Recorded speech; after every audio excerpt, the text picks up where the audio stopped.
What's up, guys? Welcome to 31 Days of Horror. I am Morgan.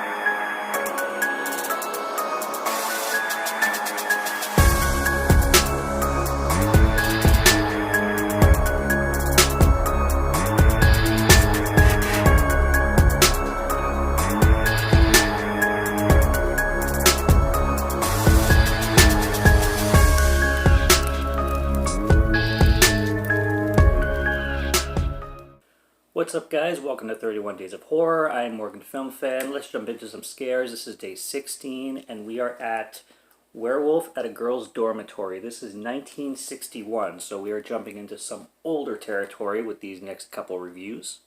This is a Severin release, and I jumped onto this one sort of late. I think it came out about 2 years ago, if I'm not mistaken.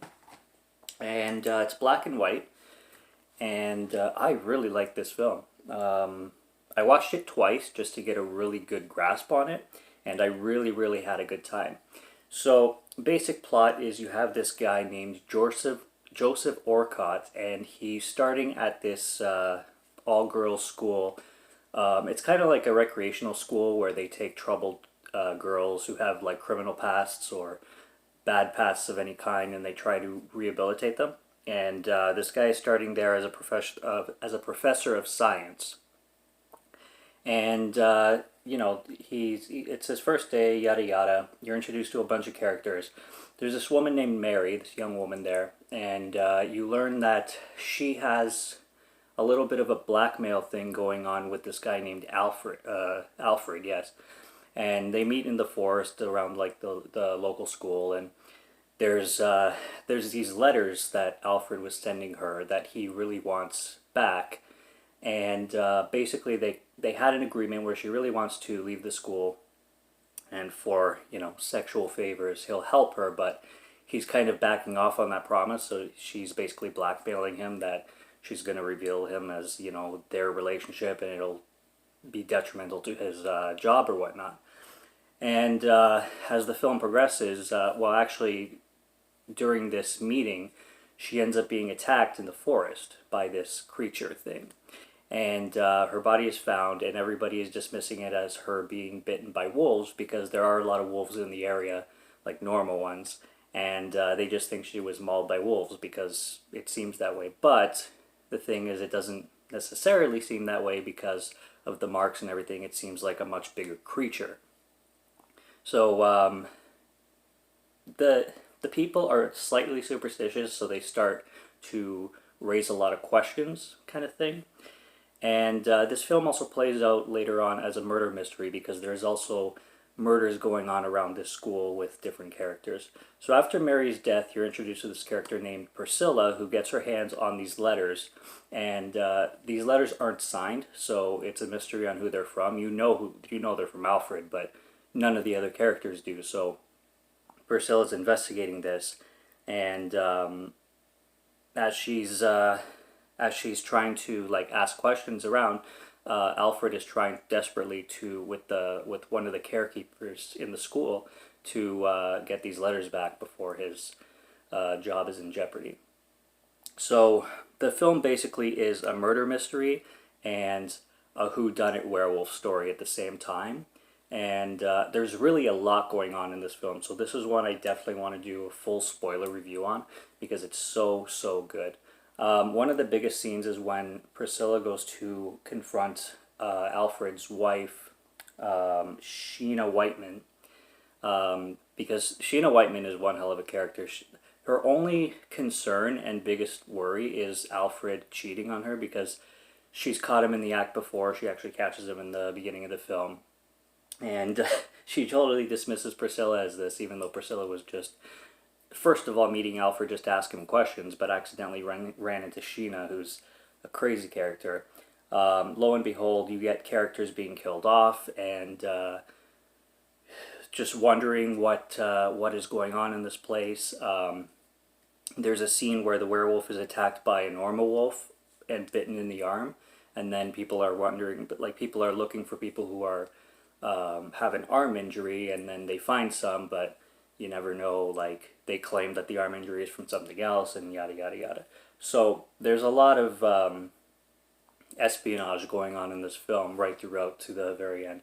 Priscilla's a great character. She's extremely cute. She's the best looking in the film by far. The film looks amazing. It's super entertaining. I had a really good time with it. This is one that I will be doing more than likely a full spoiler review on because I absolutely loved it. I think the werewolf looks cool. The only thing is the reveals at the end when they start to reveal who's who and what's what.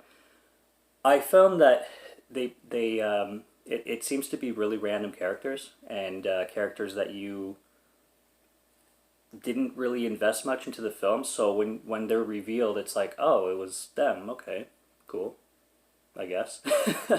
So other than that, the mystery of the film is really good, and the film itself is highly entertaining.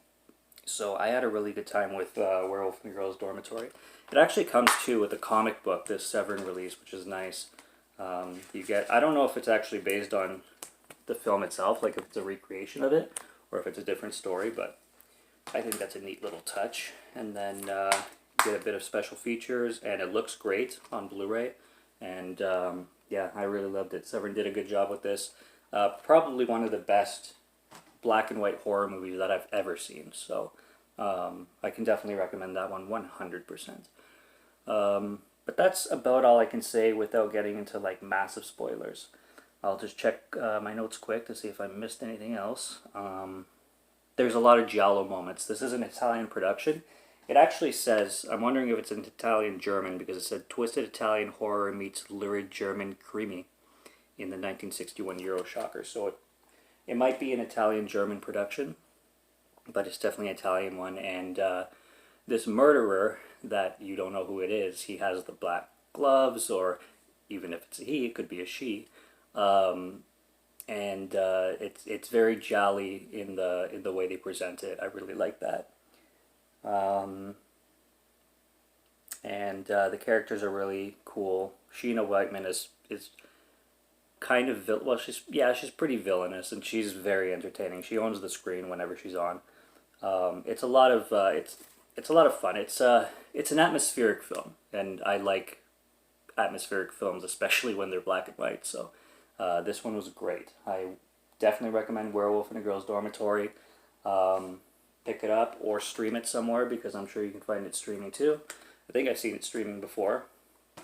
And yeah, check it out, because it's definitely a good time, especially, on a rainy night or something like that. So that's what I got on that.